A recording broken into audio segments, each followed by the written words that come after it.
Hi, Mr. Srinivas. Hope you're doing well. Can you just quickly tell us about yourself, how I came to meet you, and what the agenda is for today? Okay, so I basically born and brought up in Vizag. All my career, my life, is from Vizag. My education is from Vizag. I'm born in a family where, for last four generations, everyone was into railways, from my grandfather. My all my grandfathers, my uncles, my dad, everybody are into the railways. The third generation, I'm the first guy who has come out of the railways and say that okay, enough of railway life.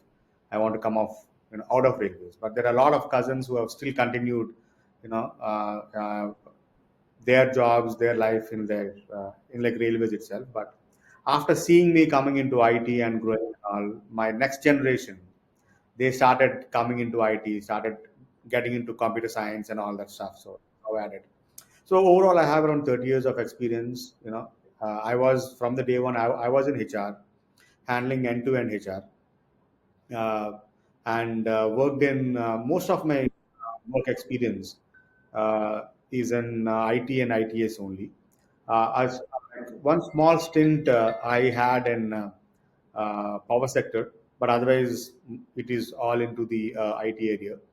My most of my the jobs that I worked in is into startups, where I was the second employee or the third employee of the company, and the company has grown to around 1,000 plus, 2,000 plus, and 4,000 plus also.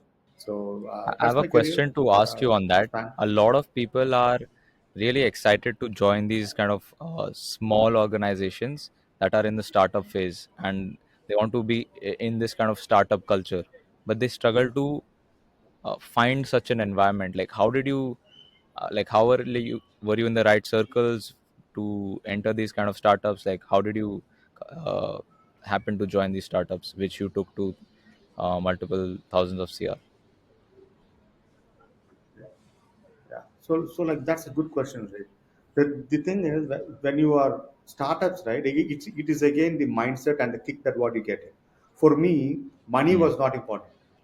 For me, I want to get into a startup because I always thrive for recognition.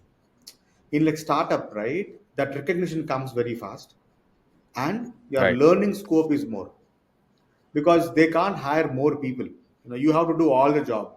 For example, when I was into Hmm. my startup and I was joined as a HR head, I was the only guy for almost a year, doing right from issuing the appointment letters, in setting up interviews, everything, policies, strategies, everything. And Hmm. so when the company is growing, I also grown along with the company. So your Okay. recognition comes very fast when you go up in startups, and you can learn a lot. That is what startups gives you. If you join in an established Okay. firm, right, your learning curve is very very less. So startups, right, they don't pay much salary because they raise funds. They have a problem with the money and all that. But yeah, if you are stick to the startup companies, and you get your stock, that's your wealth. Even though you get paid lesser salary or you're not paid whatever it is, you can make huge money when the startup is being sold. So you need to make a wise Hmm. decision there. How you create wealth for within yourself or for yourself.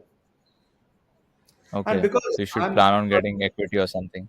yeah, you should start. So you must not negotiate for money, negotiate for equity. Okay, Automatically, you can create a much bigger wealth for you. done. So how did you like get into HR and talent acquisition? Because at the start of your description you were saying IT and all, so I'm guessing there was a complex journey to entering it. So I was a law graduate in the beginning. I did my BL. Hmm. My father used to work for railways, and he was a union president for Southeastern Railway. So I used to see him. There are a lot of every day, at least 20, 30 people used to come to my house at morning 7 o'clock. So my dad used to sit with them, listen to their problems and all that. They used to solve and all. After a week, they used to come back and say, "Hey, thank you, sir, so much." And all. I looked at the people management kind of a skill that my dad used to do it, and the kind of Hmm. happiness that my dad used to get of solving the other problems when they come and recognize, say, because of you, this has happened. Thank you so much, sir, and all. So that really went into my mind and thought, okay, I have to be like a people's person like my dad. Then I Hmm. did my MBA, and then I got into the HR job and all. So when I joined in like HR, it is called as personal department. Now we are calling it as human resources. When I started my career, it was like personal department like that. Most of the public sectors or private sectors, or even that is the time when IT is like slowly coming up and all that stuff. Now, HR has become different verticals. For TA, there's one vertical. For component, one vertical. For payroll, one vertical. So all that, it's become like a big ocean now. So that really made me a Okay. passion to choose like HR now. Yeah. Okay. So you've probably seen HR from when it was not even a thing to what it is now. Yeah. Can you tell me some things that you strongly believed in the beginning of your HR days, or some things that were standard back then and now it's like completely different? Uh, Yeah. So you see, when I started my career, HR was a dead function for like any company, because you don't generate revenue. Today, okay. the transformation of HR has happened in like such a way that even HR generates revenue for the company. Earlier, Correct, correct, correct. only HR, finance, admin, facilities, these are like debt functions, support functions only. Nobody gives so Mm-hmm. much of importance to it, even though they play Okay, a very, very crucial role. But today, HR is okay, gone to the boardrooms now. They are becoming okay, decision makers. That okay, transformation has like happened, and most of it is like manual work. That is a lot of manual work that we used to do it in my earlier days, since last my earlier days, that's last 10 years back also. Now the technology has really shifted the HR also now. So, technology is really, really helping the HR to increase the productivity also, to get the best data sets now, so that you can make best decisions now. So that's a huge difference earlier when I started my career and now. There's a lot of difference. Earlier, for hiring and all, okay, we used to call walk-in interviews, used to post in the newspapers and all that. Hey, we are having a thing and all. Now it is all online, and we used to shortlist, used to get a bunch of 2,000 profiles, look at each biodata, read and select and all. Now it is all tech is doing for you. Yeah, is doing for you now. okay. By technology, do you mean like platforms like Naukri, LinkedIn for recruiters and Yeah, things like that? yeah, absolutely. Yes, same. Yeah. Okay. But I've also hired bunch of people in my lifetime, but it doesn't it become problematic when you, let's say you're creating a job listing, there's probably like 500 people applying for it. What is a, yes, it's technology, but and yes, it's better than what was there before, but how do I still make it more efficient after having so much volume now? And we know that most of them are probably not even good for the job. They just clicked apply, apply, apply, apply. And yeah, could you speak on that? So, Shay, your job description should be very, very strong Okay, when you're using tech. Your skill sets, what you mentioned as a skill set, right? That should be very, very strong, because you will shortlist the profiles in the initial stage basing on the job description, what you mentioned in the skill set. So if you look at our own product, for example, right, Phenom product, you know, we have something called as fit score. So if my fit score, if the recruiter sees that, okay, my fit score for this particular role, I'm looking at someone who scores level two, I will shortlist them. So how does that work? Is it all depends upon the skill sets what they have. So if your job description is clearly mentioned about the skill sets and all, shortlisting from that 500 people will to 50 people will become easy for you. And now in like today's world, it's not only about skill set. People are looking at the behaviors also. Skill set is something that I okay, can that's one teach. thing I want to ask you. Like, if we just have a resume, okay, it ticks all the boxes skills wise and everything, experience and all, how do you like, what are some proven ways where we can judge the things that are not hard skills, that what you said, behavior, soft skills, communication, like So what is a standardized way to measure that? yeah. So behaviors are something which very, very important. Say that you need to look at a candidate. Every company has their own values, right? You need to check before whether he or she is fitting into your value system or not. Because skills are something you can train. But behaviors, Hmm. culture is not something you can't train. You need to look at the background from where the candidate has come. If someone has come from a village background or a two-tier city, his behaviors, his culture will be like different, right? So Correct. what is required for the job is one. What is required for the team is one. What is required for the company is like third. So you need to look at all these angles. Otherwise, this person will come. Okay, you see. Okay, for me, skill is important, and you hire.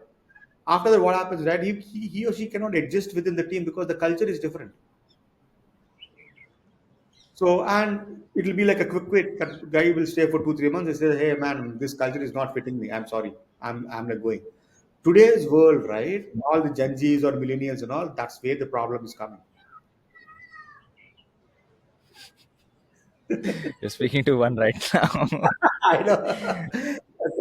They want everything like this, short, right? I want like this. Another good thing is, you know, what they say is, "Hey, I've done my job in like." So there is a task given to you, and you do it in Ha, 2 hours. ha, They ha, say, "I'm ha. done with the job," and what work that you gave me, I'm done. I'm done for the day, and I want to go. They are Yeah. not ready to accept the next work. Okay, guys, man, you were done it. Hmm. There's another work done. Why can't you help your friend? Why can't you help your colleague? Right? Something. No, I'm said I'm Hmm. Hmm. done, Hmm. man. This is what I'm working for. This is what I'm paid for. That's also good. I'm not saying no to it. But the only thing is, career will be shortened.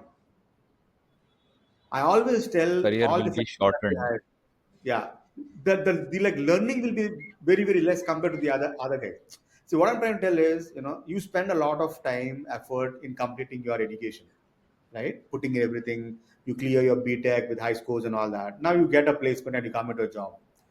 First 3 years, put your head down how you did it in your 4 years of your BTech. Then you go and enjoy, because that's the first 3 years itself. Shay, it is a very good. How much can you eat? Your hunger, right? You should take it. After that, man, Hmm. you're cool. You do whatever you want in life. Now also you can do. I'm not saying that now also you can't do. You have to work 14 hours, and like how Narayan Murthy sir was saying that, you should work for 10 hours, 12 hours. No, no, no. Those days are gone. Nobody is here to, especially I'm talking about IT and ITs. Nobody is ready to work for 10, 12 hours. But if you give the work and content and tell them that, hey, if you're doing this, it helps you to grow, it helps you to build your career, then these guys are ready to do it. You need Hmm. to engage, simple in one word. If you can engage these next Gen Zs or millennials, whatever you call, they are there with you. But who Okay. will engage? So that's kind of what I've read about you from your LinkedIn as well. Uh, your kind of from your description, I'm saying like you know how to create a positive employee Yeah, experience, and that you're good at that with all kinds of yeah, generations. yeah. So can you talk about like out of HR is obviously a big umbrella. What would you say you're the best at? Like what vertical of HR would you say you're the best See, at? my best is about employee connect. I build a super Connect. rapport with the employee. I Okay. never Okay. miss my induction program, and I never miss my exit interviews. Even though I'm at a VP level, I even do an exit for a Hmm. lower level also, Okay. because I connect with them when they're joining, and I build my rapport with them continuously after their exit also. And I create an environment in the company. They come and tell me first whatever they want to know or whatever they want to tell. They will not even go to the manager.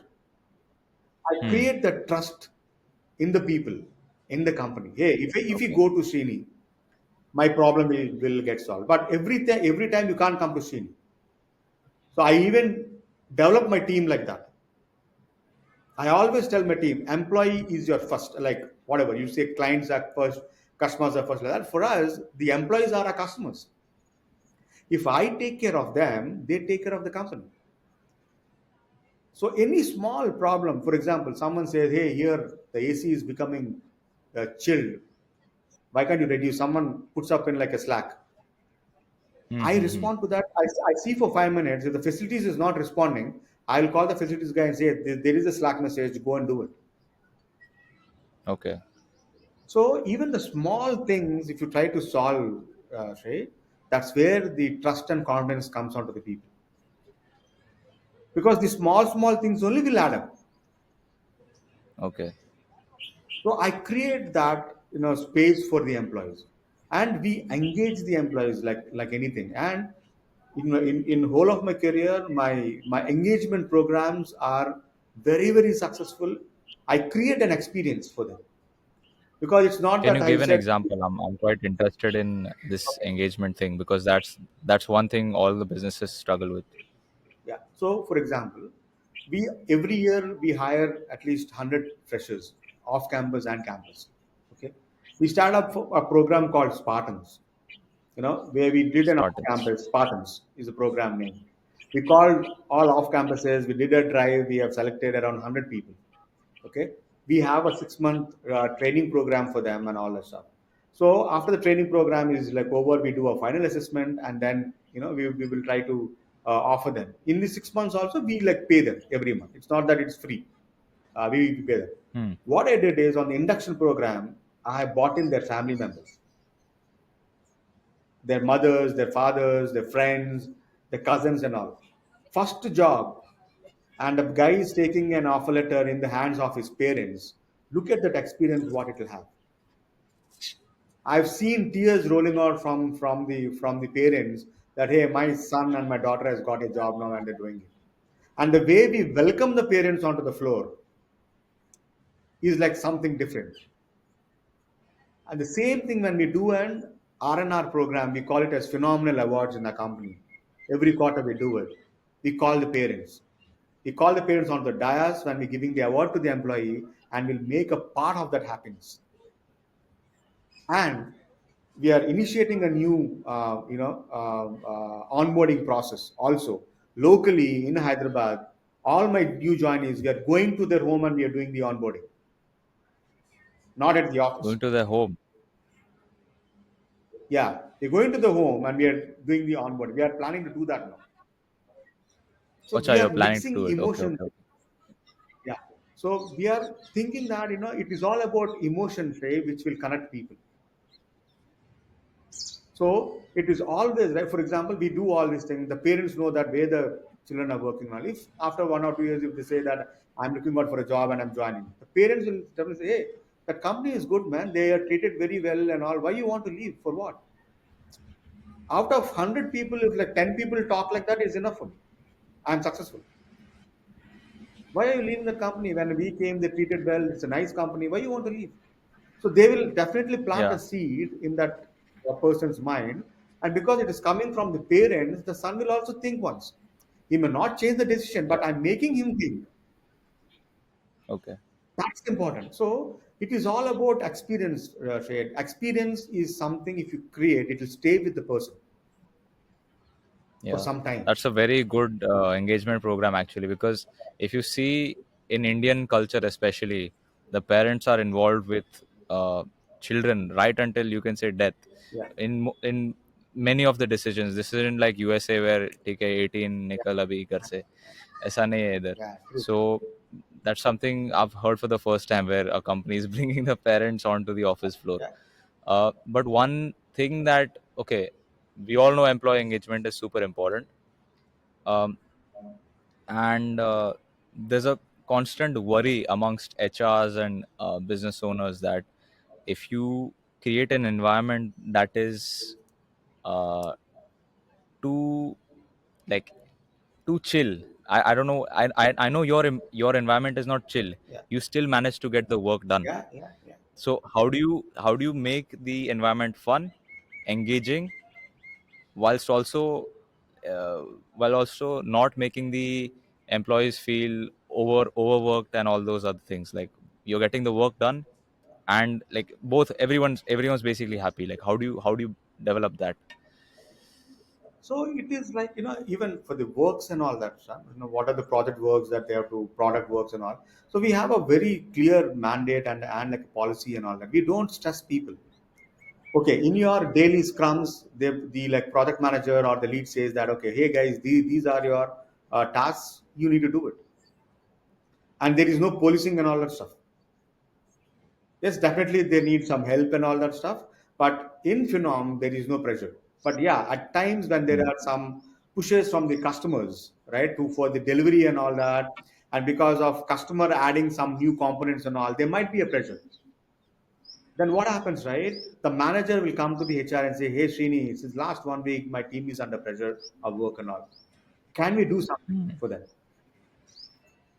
So what we do is we not do any kind of an engagement thing and all. We create that workspace into like a more open air kind of a thing. We don't do it in like a closed one. So we move them to Okay. a town hall and we create a working space for them. They can put their legs on the table. We have bean bags. They can relax on the bean bags. We give them some tea, coffee, and all that, so they can have tea and they can work and all that. So which is not even our company's hashtag is not normal. So what we do is we create things which are not normal for the employee. That peps up that motivation and that really. And another important thing is after COVID, we have started meditation in-house in the company itself in all our locations, Yeah, yeah. US, Europe, Israel, Vizag, Hyderabad, Bangalore. We have meditation centers within the office. We made meditation a part of our working life. We have meditation instructor within the company, and we extend this to our families. That's amazing. So we tell that, okay, man, do meditation. Simply close your eyes, relax for some time, right? After 10 minutes, open it and you start working it. Whenever you want to relax, Even yeah, meditation is that one thing where even if somebody doesn't like to do it, which I'm sure there's probably people that are like, "Arey, kya? What is this meditation and nonsense?" yeah, But even though they feel that, like after, they'll never regret a meditation session. yeah, It's one of those activities you can say it's not even you can't even call it an activity. It's an essential part of living a healthy life. There's so many good studies on yeah, meditation, how it improves focus, yeah, health, well-being. It keeps you in the present moment. All of that, which helps the work at the end of the yeah. day. It reduces stress as well. So, It's absolutely amazing. yeah. For me, when I started off, it So, was so difficult for me.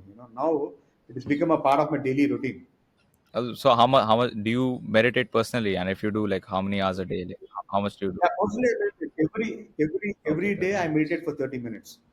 And what kind of meditation Yeah. is it? Is it just eyes closed? Do you listen to some audio or like what?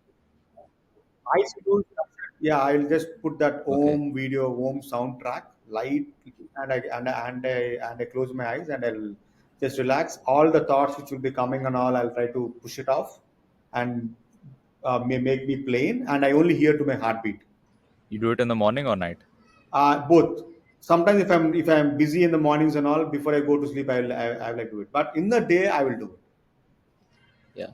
I actually used to meditate consistently last 2 3 weeks. I haven't done a lot, but yeah, absolutely love it, man. Absolutely love it. So one more thing I want to ask you. Uh, Talk about like learning. Now, let's say you're hiring somebody with a fixed skill set, okay, and you want to make sure they're evolving as a person as well. They don't feel stagnated in their work. A lot of people sometimes leave their job because they want to learn something new. How can you foster that kind of learning in the existing environment whilst obviously prioritizing the work? So for us, right, because we are into a product company, upskilling is like mandatory. And the Hmm. technologies are changing very, very fast. And it is not for company or for me. If you are not growing, you are going. If you're not upskilling yourself, you are dead. So we provide every quarter, we do a survey and we ask, hey, for all the employees, which skill that you want to learn now. So we collate all the data and every quarter we do an upskilling activity. And whenever there is a new technology coming in, we give them all the links, Google Drive links, YouTube links. We have some career sites and all the online sites, and we give it to the employees, go and learn. Hmm. And we have mentors. We have a very, very strong mentorship program. And mentoring is a part of the KPIs for the managers and for the leaders also. Mentoring, is it like outside people you bring in, or it's As of now, we have not done outside people. We only done for, we have a program called Shinoms for a leadership, women leadership program. For them, we are bringing mentors from outside. Otherwise, it is more to the internal mentoring only that we try to do it. Understood, understood. So learning, you're doing it. Okay, it's part of your industry, so people just have to do it. Okay, can you give an example for, let's say, somebody out of this industry? Uh, they want, it's not learning skills, like how do you motivate someone to do that upskilling themselves? Like it's at the end of the day personal development, whether the company is inducing that learning or they're choosing to do it themselves. So how can you motivate somebody to do that? So one is what we tell them is, hey guys, we have a new skill which is coming up, which you need to learn because you have to add that skill, that learning into the product development. Now, next phase, we need the skill. So there is no choice for that guy that they have to learn because they have to use that skill. For example, Hmm. Chat GPT has come in now. For example, they have to learn it because now everybody are talking about no code, low code. Because Okay, now the learning part, are you the one that structures the, let's say, uh, curriculum, or whatever you have to learn? Are you the one that gives them that sheet key, hey, like learn all these things, these are the places to learn it from? Or is it like kind of you figure it out yourself and we'll judge you after 2 weeks, for example? so yeah, we do a every quarter employee connect, Shrey, in our company. Then we understand from the employee, and we understand from the manager also Okay, what should be trained, what should we need to upskill. And when we have a okay, lot of online programs, we say, hey, these are the programs that are there, you go and learn. If they are not there, okay. and if someone has to learn quickly because the project is getting hampered, we internally have our trainers and all that stuff. We try to bring them and say, okay, do a workshop for like 3 days and let them learn. So Okay. these kind of programs also we like try to do. It's like a mix and match. It's like a 3 day workshop, and there are upskilling programs which we do for 1 month, and there are upskilling programs which we do it for like 3 months. Okay, understood, understood. So I want to kind of talk about the future. uh, you obviously have loads of experience over here. What do you see for the future in this field? uh, and specifically, can we speak about the need of employees itself? Okay. See, the like future is very bright for all young youngsters. If you have the right skill, Okay. jobs are plenty. People say that AI is coming up and it'll take away the jobs and all that stuff. That's all. If you ask me, that's all foolishness. AI, see, technology is only helping you to improve your productivity. All the manual work that you're doing, the tech is taking care of it so that you have time. You can use that time for something else and being Hmm. productive and you being efficient. It's not that AI, for example, talent acquisition is there, hiring, for example, shortlisting of profiles, AI can take care of it. Interviews, AI can take care of it. But that what's happening is recruiters' time is more used positively now to find the right person. He is spending more time there Yeah. because all his schedule, interviews, written exams, all that the like, tech is taking care. So it's not that recruiters will lose jobs or someone XYZ will lose jobs because this is not manufacturing. In like manufacturing, Yeah. right? You bring a machine and machine does everything, so the labor will not have a job. Okay. But here you need to have that human touch. AI can't replace that human touch. So you're saying that people are kind of overestimating how good AI will be, Yeah. even 10, 20 years down the line. For example, internet. People are crazy when the internet was coming up, right? Oh, internet is coming. Internet is coming. What happened? Nothing happened. The world has to go on. The only thing that I like definitely tell is embrace the technology. You need to adopt the technology. If you're not adopting, then you are dying. Is HR itself though a good career to get in? Absolutely, absolutely. What pain points do you see right now in your work, which are which can be potentially be used by people looking for a job in HR or starting some kind of business in HR? Shrey, frankly speaking, with like my experience, if you have passion towards people, if you have Okay. patience in you, if you have good listening skills in you, then you can be a very good HR professional. That passion towards people should be there. You must not feel why these fellows are coming every time and all that stuff. And all. If you have that passion towards people, I think, and right, there are mix of things, right? People also feel that HR removes people. We don't remove, because Hmm. we lost job. We are only a communicators there. Sometimes in the company, HR people hate HR, but people should understand that at times we are only conveying what the company's decision is. Yeah. So HR control things. No, we are only a facilitators over here. But yeah, for any larger decision making strategies and all that stuff, yeah, HR plays a crucial role. Okay. Yeah. And in your day-to-day kind of role as an HR and in talent acquisition, is there anything that you struggle with? As in, I know you have a passion for people itself, but do you sometimes feel ki, Are, there must be like a way to do this in a better way, or I wish this was like this, or like this was like this? Yeah, see, Some kind definitely. of problems that you face right now. Yeah. So for example, right, sometimes it is always hard to pull in people when we try to do something, right? Okay. They get stuck in the work and all that. They can't come and all that, but still they need it. So that's when where we pitch into the manager, say, hey, ask your team to come and be because I know that there's work for you guys and all. But if they come here for half an hour, spend some engagement time, relax and all that, they can produce you more. So there between the operations and HR, it is always a little bit of a hustle. Happens. They say Hmm. no, and we say it is required.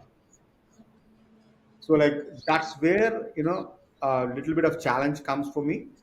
You know, with only few leaders, not all. Yeah, yeah, yeah. Also, right? It is about more about delivery of work. So they say, Srini, Right. if I like send my team now, I need to tell them to stay for half an hour more because they have come for this HR initiative. Okay. So I convince them, hey man, okay, don't say that, after this initiative is over, let them go home and you tell them that this work has to be completed, or we will plan it much better with it. We give Hmm. you enough time and we'll plan, okay, when we do any HR engagement or whatever initiative, we will try to block your calendars maybe 48 hours before the event. So we will plan. So like that, we have really, designed whatever we try to do it and see that there is a lot of participation. And we always Hmm. make these things very exciting. People wait with curiosity, Shane, like, that, hey, what HR does next? Because, Can you give some examples? Like, what is it exactly that like uh, that they are excited for? Like, what kind of what do you do okay, exactly? so, Pongal festival, right? Ha ha. Andhra Pongal, right? If you look Yeah. at villages, you will get that Narad Swami coming into the village and with that veena and all that stuff.